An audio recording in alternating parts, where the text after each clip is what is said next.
শুভ সকাল। আজকে আমরা শীতের সকালে একটি সুন্দর প্রোগ্রামের আয়োজন করতে যাচ্ছি। আমাদের আজকের এই সুন্দর সকালে উপস্থিত হয়েছেন আমাদের শ্রদ্ধেয় বড় ভাই, ঢাকা ইউনিভার্সিটির ইংলিশ ডিপার্টমেন্টের বড় ভাই কামাল উদ্দিন ভাই। উনি মাইগ্রেশন কনসালটেন্ট এবং মেল্টন মাইগ্রেশনের কর্ণধার। ওনাকে আজকে সকালে পেয়েছি। কামাল উদ্দিন ভাইকে আমি স্বাগতম জানাচ্ছি আমাদের ওটিএন বাংলার স্টুডিওতে আসার জন্য। ধন্যবাদ প্রদীপ। এবং আজকে আমরা কয়েকটি গুরুত্বপূর্ণ বিষয় নিয়ে কথা বলবো। বিশেষ করে আপনারা জানেন যে সারা বিশ্বের বিভিন্ন প্রান্ত থেকে অস্ট্রেলিয়াতে বসবাস করতে চায়, পড়াশোনা করতে চায়। Is a ultimate destination, so Australia is a lucky country.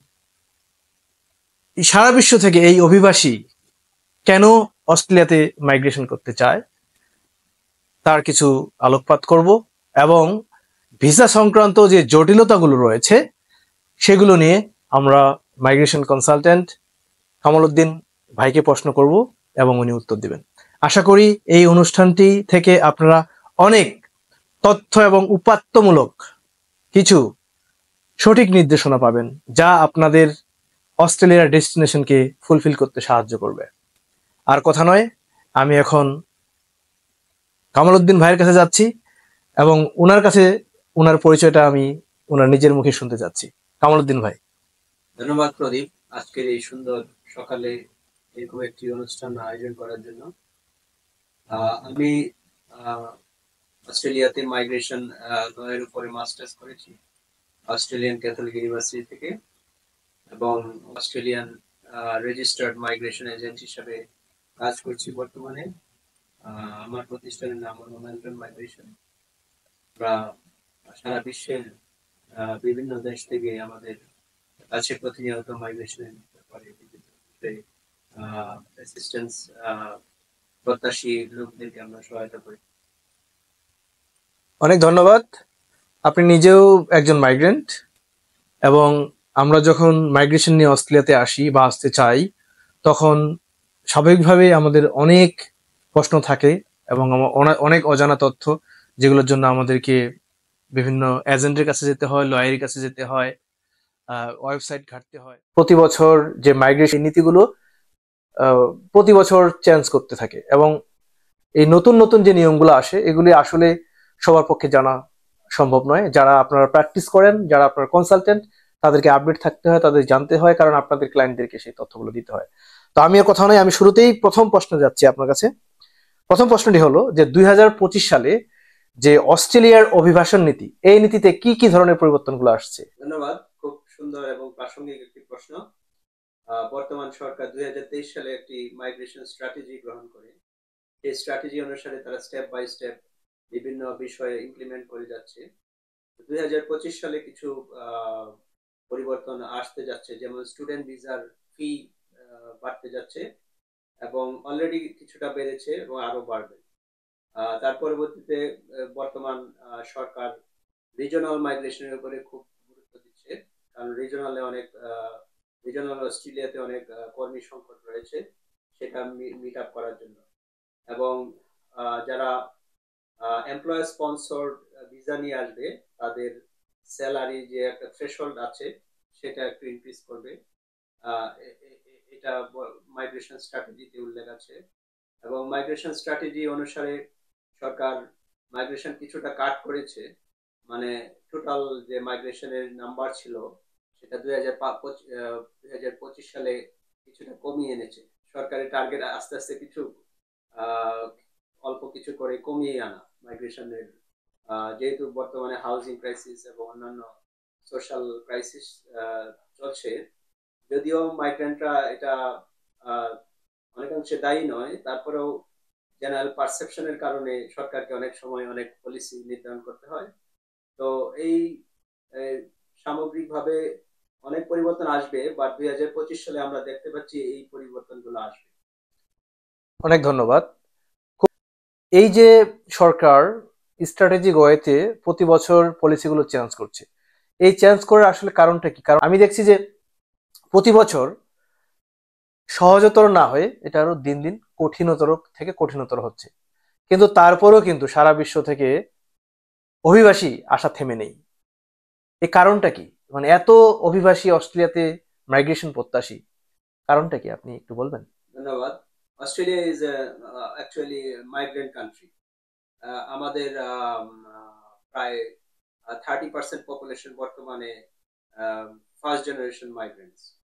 So মাইগ্রেশনকে অস্বীকার করার কোনো উপায় নেই। অস্ট্রেলিয়ার টোটালি মাইগ্রেন্টস ডিপেন্ডেন্ট কান্ট্রি। মাইগ্রেন্টসরা এই দেশে অর্থনীতিতে এবং বিভিন্ন সেক্টরে অনেক অবদান রাখছে। বাট মাইগ্রেশন পলিসিতে প্রতি বছরই সরকার কিছু পরিবর্তন এনে থাকে। এটা সময় এবং জনগণের ডিমান্ড অনুসারে সরকারকে করতে হয়, এবং বিজনেস বা বিভিন্ন সমস্যা মোকাবেলা করার জন্য সরকারকে পলিসিগুলো আপডেট করা লাগে প্রতি বছরই।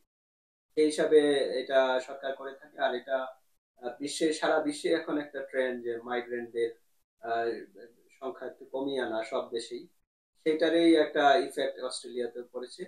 তবে এই পলিসিগুলো সবসময় আপ ডাউন করে থাকে, এটা কোনো ফিক্সড পলিসি না। এটা প্রয়োজন অনুসারে আবার বাড়তেও পারে, আবার কমতে পারে। আমি জানতে চাচ্ছি যে কি কারণে অস্ট্রেলিয়াকে পছন্দ করে সবাই? ধন্যবাদ।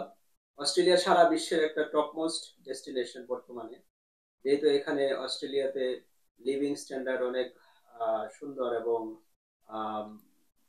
Most liveable সিটিজ of the world এর মধ্যে অস্ট্রেলিয়াতে সবগুলো সিটি প্রায় টপ র্যাঙ্কিং।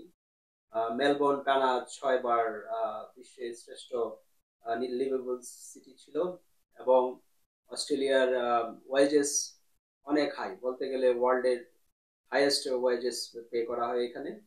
যার ফলে এখানে জীবনযাত্রার মান এবং আয় এবং ব্যয়ের একটা ব্যালেন্স থাকার কারণে সব দেশের মানুষ এখানে আসতে চাচ্ছে। এছাড়াও আমি আর দু একটা যদি যোগ করি, যেমন এখানে এডুকেশন খুব standard, all right. Standard education. আমাদের অস্ট্রেলিয়াতে যতগুলো ইউনিভার্সিটি আছে প্রত্যেকটা university top all ranking university, খুব এডুকেশন সিস্টেম। তারপরে এখানকার ওয়েদার অতটা রুক্ষ না, ওয়েদার অনেকটা আমাদের এশিয়ান ওয়েদারের মতো, যার জন্য হচ্ছে এখানে migration rate compare to other state অনেক বেশি। যাক, অনেক ধন্যবাদ, অনেক ধন্যবাদ। আমার পরবর্তী প্রশ্নটি খুবই একটা ইম্পর্টেন্ট, যেহেতু আমাদের অধিকাংশ দর্শক বাংলা ভাষাভাষী এবং আমাদের চ্যানেলটিও হচ্ছে ওটিএন বাংলা। আমি এই এই সুযোগে দর্শকদের বলে দিই যে ওটিএন এর ফুল অ্যাব্রিভিয়েশন হচ্ছে Oceanian Times News, Oceanian Times News Bangla. তো এই ওশেনিয়ান টাইমস নিউজ বাংলার আয়োজনে আজকে এই মাইগ্রেশন নিয়ে প্রশ্নোত্তর পর্বের আলোচনাটি হচ্ছে। আমি আরেকটি গুরুত্বপূর্ণ প্রশ্নে যাচ্ছি।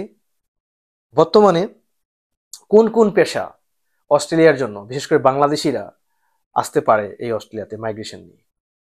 ধন্যবাদ।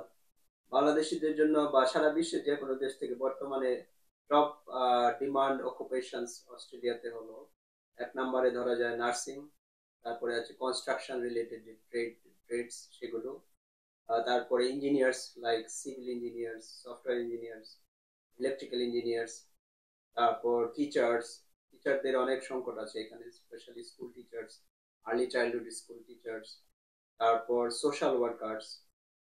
এই প্রফেশন গুলো বর্তমানে টপ র্যাঙ্কিং প্রফেশন।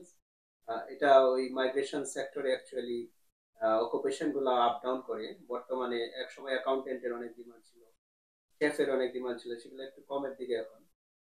সো যারা বাংলাদেশ থেকে আসতে চাচ্ছেন তাদেরকে এই বিষয়গুলো চিন্তা করতে হবে প্রথমেই, যে কোন অকুপেশনে সবচেয়ে বেশি ডিমান্ড এবং স্কিল মাইগ্রেশনের নাম্বার বেশি, মানে সহজেই মাইগ্রেশন করা যায়, সেই দিকটা চিন্তা করতে হবে। না, অনেক সুন্দর বলেছেন। আমার কাছে মনে হয় যে বাংলাদেশে বিশেষ করে অনেক মানুষ যারা অস্ট্রেলিয়াতে মাইগ্রেশন নিয়ে আসতে চান, তো তাদের স্কিল এবং এর পাশাপাশি যে অন্যান্য কোয়ালিফিকেশন, বাংলাদেশিদের জন্য বিশেষ করে চ্যালেঞ্জগুলো কি কি যারা আসতে চান, তাদের কি ধরনের প্রিপারেশন নেওয়া উচিত বলে বলে আপনি মনে করেন? সুন্দর কোয়েশ্চেন। বাংলাদেশিদের জন্য প্রথম চ্যালেঞ্জ যেটা আমি মনে করি সেটা হলো ইংলিশ ল্যাঙ্গুয়েজ প্রফিসিয়েন্সি। যেহেতু অস্ট্রেলিয়া আসতে, ইংলিশ স্পিকিং কান্ট্রি, এখানে আসতে হলে minimum English language score IELTS এর ক্ষেত্রে অল 6 থাকতে হবে। সেটা হলো মিনিমাম, বাট প্র্যাকটিক্যালি আরো অনেক বেশি প্রয়োজন হয়। তো বাংলাদেশের অধিকাংশ মানুষ যেহেতু আমাদের ইংরেজি হলো সেকেন্ড ল্যাঙ্গুয়েজ, এই বিষয়টাতে প্রবলেম ফেস করে থাকে। আর দ্বিতীয় বিষয়টা হলো যে আমাদের work experience is very important. Work এক্সপিরিয়েন্সের উপরে পয়েন্ট কাউন্ট করা হয়। সেই ক্ষেত্রে রেলিভেন্ট জব এক্সপিরিয়েন্স দরকার, এবং স্টাডির সাথে জবের একটা প্রাসঙ্গিকতা থাকতে হবে।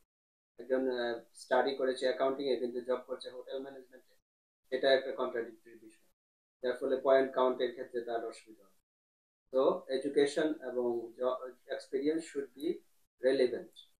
এক্সেলেন্ট। আমি এবার মাইগ্রেশনের বাইরে অন্য বিষয়ে কথা বলতে চাচ্ছি, স্টুডেন্ট ভিসা। তো স্টুডেন্ট ভিসাও নিয়েও মনে হয় আপনারা কাজ করেন। তো বাংলাদেশ থেকে যারা স্টুডেন্ট ভিসায় আসতে চান, বিশেষ করে বর্তমান প্রেক্ষাপটে আমি একটা জিনিস খেয়াল করেছি যে বাংলাদেশ থেকে প্রচুর কল আমরা পাই প্রতিদিনই কম বেশি, তাদের ছেলে মেয়েদেরকে স্টুডেন্ট ভিসায় অস্ট্রেলিয়াতে পাঠাতে চান। তো সেক্ষেত্রে প্যারেন্টদের এবং স্টুডেন্টদের কি ধরনের প্রস্তুতি নেওয়া উচিত এখন থেকে, যারা ভবিষ্যতে অস্ট্রেলিয়াতে পড়াশোনা করতে আসতে চায়? Good question. স্টুডেন্ট ভিসার সরকার এই বছর থেকে একটা সিলিং নির্ধারণ করে দিয়েছে, যেটা আগে অনেক বেশি ছিল, এখন এটা 300,000 এর নিচে। সো স্টুডেন্ট ভিসা আগের মতো এখন আর ইজি না, একটু ডিফিকাল্ট। সেই ক্ষেত্রে বাংলাদেশ থেকে যারা আসতে চান তাদেরকে আরো স্ট্রং প্রিপারেশন নিতে হবে, স্পেশালি তাদের IELTS score, documentation, financial evidence, তাদের আহ, আহ, তাদের স্ট্রং টাইস প্রুফ করতে হবে যে বাংলাদেশের সাথে তারা স্টাডি, অস্ট্রেলিয়াতে স্টাডি শেষ করে যে ফেরত যাবে, সেটার প্রুফ হিসাবে তাদেরকে স্ট্রং ডকুমেন্টেশন করতে হবে। তাহলেই তারা জিএস বা general genuine student criteria meet করতে পারবে। Otherwise student visa refusal rate এখন অনেক হাই, আর স্টুডেন্ট ভিসার অ্যাপ্লিকেশন ফিও হাই, বর্তমানে $1,600। তো আপনার কোন কোন কারণগুলোর জন্য আপনার স্টুডেন্ট ভিসা রিফিউজ হতে পারে? Good question. স্টুডেন্ট ভিসা রিফিউজালের মেইন কারণ যেটা, সেটা হলো ফাইন্যান্সিয়াল ডকুমেন্টস। দেখা যাচ্ছে বাংলাদেশ থেকে যেগুলা দেওয়া হচ্ছে, অনেকেই যেগুলা দেয় সেগুলার অথেন্টিসিটি নিয়ে মাইগ্রেশন ইমিগ্রেশন ডিপার্টমেন্টের প্রশ্ন আছে। এবং দেখা যাচ্ছে যে সেই ফাইন্যান্সিয়াল যে ব্যালেন্স আছে সেটা টেম্পোরারি, সেটা একটু লম্বা সময়ের জন্য হতে হবে। এবং জেনুইন ফাইন্যান্সিয়াল এভিডেন্স থাকতে হবে। সেটা যদি ইনভেস্টিগেশন করে যদি ডিপার্টমেন্ট না পায়, সেক্ষেত্রে যদি কারোর সাথে যোগাযোগ না করতে পারে, সেটা রিফিউজ হওয়ার সম্ভাবনা। তো financial is very important. Second হলো রেলিভেন্স। সে তার প্রিভিয়াস ব্যাকগ্রাউন্ডের সাথে যে কোর্সে আসবে সেটা যদি প্রাসঙ্গিকতা না থাকে, সেক্ষেত্রে ভিসা রিফিউজ হওয়ার সম্ভাবনা অনেক বেশি। হ্যাঁ, ঠিক বলেছেন। কারণ আমি অনেকগুলো প্রশ্ন আহ, আপনাকে করতে চাই, কিন্তু আসলে সময়ের যেহেতু একটা বাধ্যবাধকতা রয়েছে, সেহেতু হয়তো সব প্রশ্নগুলো আমি করতে পারবো না। আমি একটা জিনিস খেয়াল করেছি যে বাংলাদেশ থেকে যখন আমাদের বন্ধু বান্ধব বা আত্মীয় স্বজন বা রিলেটিভ যারা ফোন করে জানতে চায় যে পড়াশোনা করে আসতে চায়, পড়াশোনা করতে আসতে চায় অস্ট্রেলিয়াতে, যেহেতু জেনারেল মাইগ্রেশনে তাদের জন্য খুব প্রবলেম হচ্ছে, ডিফিকাল্ট হচ্ছে, পয়েন্ট কারণ হচ্ছে না, তখন সেক্ষেত্রে অল্টারনেটিভ ভাবে তারা পড়াশোনা করতে চায়। দেখা যাচ্ছে যে আহ, এমন একটা সাবজেক্টে পড়াশোনা করছে, এখন ওই সাবজেক্টে তার স্কিল, ওই সাবজেক্টে তার দীর্ঘদিন অভিজ্ঞতা অর্জন হয়েছে, এখন এখানে ওই রিলেটেড পড়াশোনা করে আসতে চায়, এবং উদ্দেশ্য হচ্ছে যে এখানে থেকে যাবে। এবং দেখা যাচ্ছে যে বয়সেরও একটা বড় ফ্যাক্টর, যে এখানে একটা নির্দিষ্ট বয়স সীমা পার করার পরে যখন তারা পড়াশোনা করে আসতে চায়, এখন তাদের উদ্দেশ্যে কিছু আপনার বক্তব্য আছে কিনা? যারা বাংলাদেশ থেকে স্টুডেন্ট হিসেবে আসতে চায়, অনেক বছর ওখানে কাজ করেছে, এখন যদি এখানে আবার নতুন করে স্টুডেন্ট হিসেবে আসতে চায়, সেই ক্ষেত্রে আসতে পারে। যদি তার জব রিলেটেড যদি কোর্স হয় তাহলে ডিপার্টমেন্টে সেটা অ্যাপ্রুভালের সম্ভাবনা অনেক বেশি। যেহেতু স্টাডির অনেক গ্যাপ, সেই গ্যাপটা তাকে এক্সপ্লেন করতে হবে সে কি করেছিল এই গ্যাপের মধ্যে। যেমন কেউ যদি হোটেল ম্যানেজমেন্টে মাস্টার্স করতে আসতে চায়, সেক্ষেত্রে সে বাংলাদেশে যদি হোটেলে জব করে থাকে, সেই গ্যাপটা তখন এটা কনসিডারেবল। বা সে অন্য সেক্টরে জব করেছে বাট হোটেল ম্যানেজমেন্টে মাস্টার্স করতে আসবে, এটা কোয়েশ্চেনেবল, তখন ভিসা রিফিউজাল হওয়ার সম্ভাবনা বেশি। সো রেলিভেন্স অলওয়েজ মেনটেন করতে হবে। বয়সের কোনো বাধ্যবাধকতা আছে বয়সের সেক্ষেত্রে? বয়সের বাধ্যবাধকতা অবশ্যই ইম্পর্টেন্ট বয়স, কারণ 45 এর পরে স্কিল মাইগ্রেশন করা যায় না। আর 50 বয়স 50 পরে স্টুডেন্ট ভিসা সাধারণত তার মানে হচ্ছে কারো যদি বয়স এখন 48 বা 49 এরকম বয়সে কেউ যদি মাস্টার্স করতে আসতে চান, সেক্ষেত্রে কোনো বাধ্যবাধকতা নাই, তাই তো? না, বাধ্যবাধকতা নাই, বাট সেক্ষেত্রে তাকে তার এক্সপিরিয়েন্সের সাথে কানেক্ট করতে হবে। বুঝতে পেরেছি। অনেক ধন্যবাদ। আমি এখন অন্য একটি প্রশ্নে যাচ্ছি। অস্ট্রেলিয়াতে আসে অনেক অনেক অনেক অনেক স্টুডেন্টকে আমরা দেখি যে যারা স্টুডেন্ট ভিসায় এখানে আসেন এবং পরবর্তীতে এখানে আসার পরে কোর্স চেঞ্জ করেন। এই কোর্স চেঞ্জ করতে গিয়ে কি কি ধরনের সমস্যাগুলো হয় এবং এটা করতে পারেন কিনা, এটা নিয়ে যদি আপনি খুব সংক্ষিপ্তভাবে আমার দর্শক শ্রোতাদের উদ্দেশ্যে কিছু বলতেন। It's a actually good question. Course change actually সরকার সেটা বা ডিপার্টমেন্ট সেটা লাইক করে না। তারপরে বাস্তব প্রয়োজনে অনেক সময় করা লাগে, সেটা যদি তার জন্য ডিফিকাল্ট হয়ে যায় সে করতে পারে, কিন্তু চেঞ্জ করতে গেলে তাকে সিমিলার লেভেলে যেতে হবে, সে ডাউন সাইজ করতে পারবে। যেমন কেউ মাস্টার্সে এসে কেউ ডিপ্লোমাতে চলে যাবে, সেটা হবে না, তাহলে তার visa তাকে সিমিলার লেভেলে সেই মাস্টার্স করতে আসছে এই সাবজেক্টে, তখন সাবজেক্ট চেঞ্জ করে অন্য সাবজেক্টে মাস্টার্স করতে চায় তাহলে ঠিক আছে, বাট লেভেল এবং সাবজেক্ট এগুলো রেলিভেন্স মেনটেন করতে না, হবে। আমি এটা এখানে কেন বলছি, ধরেন একজন একটা সাবজেক্টে তার যে এক্সপিরিয়েন্স ছিল, তার প্রিভিয়াস যে স্টাডি ছিল, সেই স্টাডির সাথে রেলিভেন্সি রেখে সে মাস্টার্স করার জন্য অস্ট্রেলিয়াতে আসলো, কিন্তু দেখা যাচ্ছে যে সেই সাবজেক্টে পরবর্তীতে পার্মানেন্ট রেসিডেন্সি পেতে সমস্যা হবে। তো সেক্ষেত্রে তারা চিন্তা করে যে এখানকার এমন একটা সাবজেক্টে তারা চুজ করবে যেটাতে পরবর্তীতে পার্মানেন্ট রেসিডেন্সি বা পিআর পেতে সুবিধা হয়। তো সেক্ষেত্রে তার তো আগের যে এক্সপিরিয়েন্স বা আগের যে স্টাডি রেলেভেন্স সেটা তো ঠিক থাকলো না, সেটা কি কোনো সমস্যা হবে? অবশ্যই পয়েন্ট কাউন্টের ক্ষেত্রে সেটা একটু সমস্যা হবে, কারণ তার আগের এক্সপিরিয়েন্সে সে পয়েন্ট আর পাচ্ছে না। আচ্ছা। সে এখানে যদি নতুন কোর্স করে, কোর্স করার পরে পরবর্তীতে যদি কোনো এক্সপিরিয়েন্স সে এখানে নিতে পারে সেটা কাউন্ট হবে। হ্যাঁ, সুন্দর। অনেক ধন্যবাদ। আমি এবার অন্য একটা ভিসা ক্যাটাগরিতে যাচ্ছি। সেটা হচ্ছে যে টেম্পোরারি স্কিল শর্টেজেস, টিএসএস, যেটা হচ্ছে 482 ভিসা ক্লাস।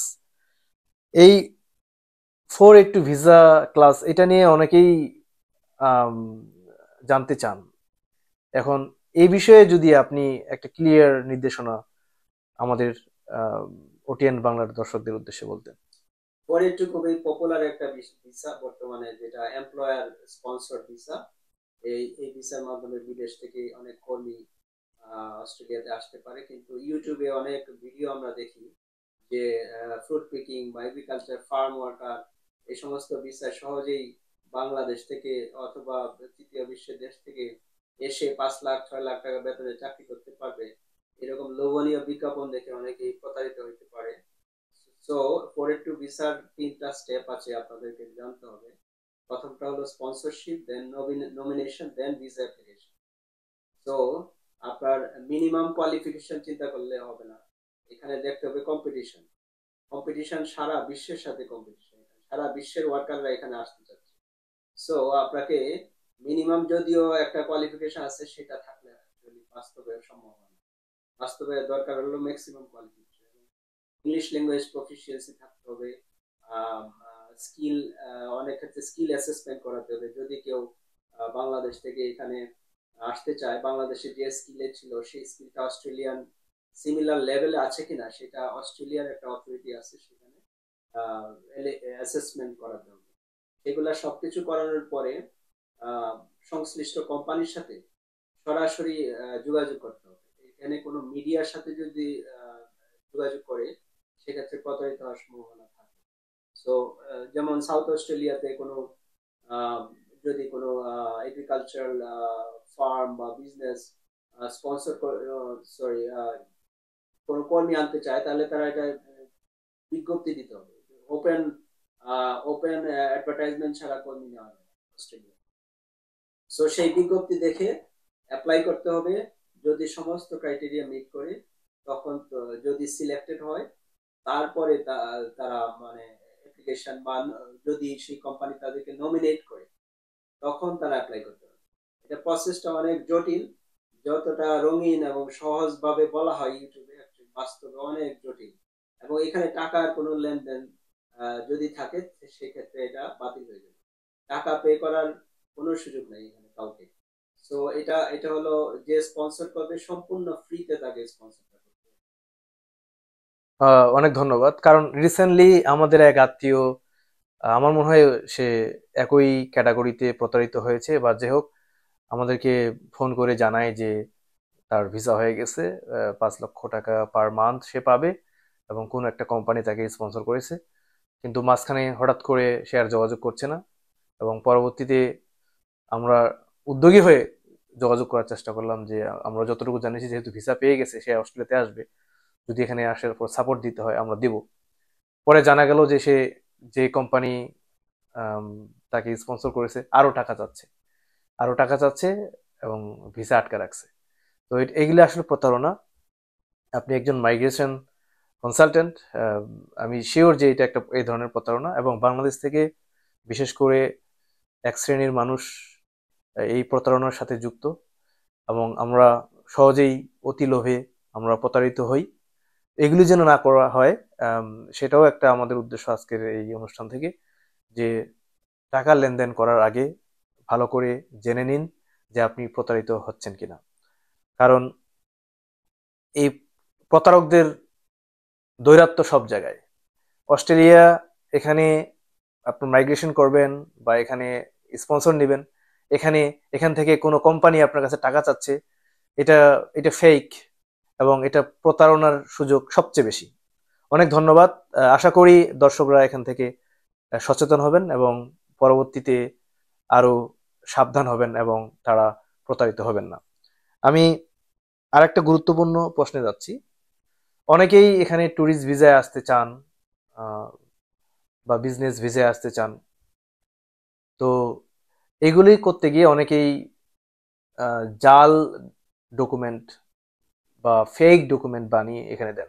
তো ফেক ডকুমেন্ট বা জাল ডকুমেন্ট যদি দেওয়া হয়, সেক্ষেত্রে চ্যালেঞ্জগুলো কি কি, এবং এটা কি দেওয়া আদৌ ঠিক কিনা, এটা নিয়ে আপনার মতামত জানতে চাচ্ছি। ধন্যবাদ। এটা খুবই গুরুত্বপূর্ণ একটা বিষয়। আমরা প্রায় শুনে থাকি বিভিন্ন আমাদের সিনিয়র কলিগ এবং মাইগ্রেশন প্রফেশনালদের কাছ থেকে যে বাংলাদেশের ডকুমেন্টেশন অনেক ফেক এবং অনেক জাল ডকুমেন্ট সাবমিট করা হয়।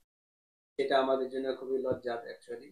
আর অস্ট্রেলিয়াতে বোগাস ডকুমেন্ট সাবমিট করলে ইমিগ্রেশন ডিপার্টমেন্টে, সেটা আর পরিণতি খুবই ভয়াবহ। সে ভিসার তো রিফিউজ হবেই, এবং ভবিষ্যতে সে আর ভিসার অ্যাপ্লিকেশন করতে পারবে। So bogus document always avoid করতে হবে। এবং শুধু বোগাস ডকুমেন্ট নয়, ফলস এবং মিসলিডিং ইনফরমেশন দেওয়া, ইনকারেক্ট আনসার দেওয়া, সেটাও কিন্তু ইমিগ্রেশন ডিপার্টমেন্টের একটা রেকর্ড থাকবে, এবং ভবিষ্যতে আর ভিসা অ্যাপ্লিকেশন করার সুযোগ তার জন্য কঠিন হয়ে যাবে, এবং সে বারের সম্মুখীন রেস্ট্রিকশন দেওয়া হবে তাকে। সে নট অনলি সে এবং তার ফ্যামিলির লোকজন ইম্প্যাক্টেড হবে এটার জন্য। অন্যান্য ভিসার ক্ষেত্রে অন্যরাও যখন আবেদন করবে, তখন সেগুলো কাউন্ট করা হবে। Hmm. So always always genuine authentic documentation করতে হবে। অনেক ধন্যবাদ কামাল উদ্দিন ভাই। আমি আরেকটি প্রশ্ন, গুরুত্বপূর্ণ প্রশ্ন আসলে বলতে ভুলে গেছি যখন আমরা টিএসএস নিয়ে কথা বলছিলাম। বাংলাদেশ থেকে যদি একজন কর্মী অস্ট্রেলিয়াতে টিএসএস নিয়ে আসতে চায়, সেক্ষেত্রে প্রসেসটা কি? Good question. বাংলাদেশ থেকে তার প্রথমে অস্ট্রেলিয়াতে যদি আসতে চায়, তাহলে যে স্কিলে সে আছে বাংলাদেশে, সেই স্কিলে তাকে প্রথমেই চিন্তা করতে হবে যে অস্ট্রেলিয়াতে স্কিল অ্যাসেস করাতে হবে। স্কিল অ্যাসেসমেন্ট যদি পজিটিভ হয়, সেই ক্ষেত্রে সে তখন সংশ্লিষ্ট জবের অ্যাডভার্টাইজমেন্ট গুলো দেখতে হবে তাকে অনলাইনে। ওই জবগুলোতে অ্যাপ্লাই করতে হবে। তারপরে যদি কোনো কোম্পানি তাকে সিলেক্ট করে, তখন সেই কোম্পানি তাকে বলে দিবে তাকে কি কি করতে হবে। এখানে কোনো মিডিয়া প্রতারণা, যদি কেউ বলে যে আমরা আপনাদেরকে স্পন্সরশিপ এনে দিব, আমাদেরকে 10 লাখ 12 লাখ টাকা দেন, এটা সবই ভুয়া। এই সমস্ত প্রতারণার থেকে নিজেদেরকে আপনাদেরকে সচেতন হতে হবে। না, অনেক ধন্যবাদ। এটার মনে হয় এর আগেও একটা আলোচনা করেছি প্রতারণার বিষয়টা নিয়ে। এখন বিজনেস ক্যাটাগরির মাইগ্রেশন নিয়ে আপনি যদি খুব সংক্ষিপ্তভাবে, যারা বিজনেস ক্লাস নিয়ে অস্ট্রেলিয়াতে মাইগ্রেশন করতে চান, সেক্ষেত্রে টাকার পরিমাণ কত দেখাতে হয় এবং বিজনেস ট্রানজিশনের কি ধরনের শর্তাবলী আছে, এটা নিয়ে যদি একটু বলতেন। ধন্যবাদ। বিজনেস মাইগ্রেশন বর্তমানে গত আহ, আহ, জুলাই মাস থেকে নতুন করে আর বিজনেস মাইগ্রেশন নেওয়া হচ্ছে না। শুধু যারা আগে বিজনেস মাইগ্রেশনের জন্য অ্যাপ্লাই করেছিল তাদের কাগজপত্র প্রসেস করা হচ্ছে। তো নতুন করে আর বিজনেস মাইগ্রেশনের ও, দারুণ, এক্সেলেন্ট। কারণ অনেকেই বাংলাদেশ থেকে যারা ব্যবসা করেন, ব্যবসায়ীরা আসতে চান এখানে ব্যবসা করতে। আমরা জানি ইতিমধ্যে অনেক ব্যবসায়ী বাংলাদেশ থেকে অস্ট্রেলিয়াতে আসে সুনামের সাথে ব্যবসা করছেন এবং তারা এখানে পার্মানেন্ট রেসিডেন্সি পেয়ে গেছেন, হুইচ ইজ গুড।